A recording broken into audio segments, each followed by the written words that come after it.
बिस्मिल्लाहिर्रहमानिर्रहीम। इब्न कसीर में है, एक शख्स बड़ा नेक और सखी था। उसका बाग था, वो अल्लाह ताला के हक को हमेशा अदा करता था। उस बाग की पैदावार में से अपने बाल बच्चों और बाग के खर्च निकाल कर बाकी पैदावार को अल्लाह ताला के रास्ते में खर्च कर डालता था। इसलिए अल्लाह ताला ने उसके माल में बड़ी बरकत दे रखी थी। उसके इंतकाल के बाद जब उस बाग की वारिस उसकी औलाद हुई तो बाप के उस कर्ज का हिसाब किया तो बहुत ठहरा।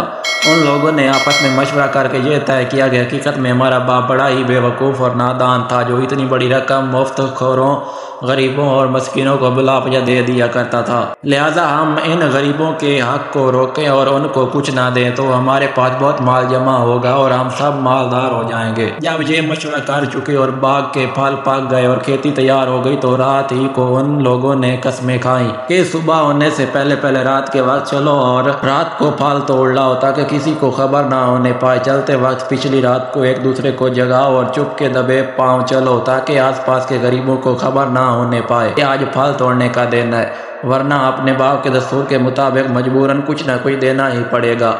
ये सब मंसूबे बनाकर काना पूसी करते हुए बाग की तरफ चले। इधर उनके पहुंचने से पहले ही उस बाग पर खुदा का अजाब आया और आग ने जलाकर खाकसार कर दिया। ना वहाँ कोई दरख्त रहा और ना सरसब्ज़ लहलहाती खेतियां रही, ना फल फूल रहे, सिवाय राख के जलते जलते डेरों के सिवा कुछ भी ना था। ऐसा मालूम होता था कि कभी यहाँ बाग था ही नहीं। जब ये लोग वहाँ पहुंचे और ये माजरा देखा तो हक्के बक्के होकर रह गए और हैरान और परेशान हुए। फिर आपस में कहने लगे कि हम रास्ता भूल गए। फिर निशानात वगैरह देखकर समझ गए और कहने लगे कि हमारी बदनीति और बखीली के सबब ये बर्बाद कौन और बुरे नताए निकले हैं। अपनी गलती का एतराफ़ करते हैं और एक दूसरे को मलामत करते हैं। अगर वीडियो अच्छी लगी हो तो वीडियो को लाइक करें, चैनल को सब्सक्राइब कर दें। मिलते हैं नेक्स्ट वीडियो में, तब तक के लिए अल्लाह हाफिज़।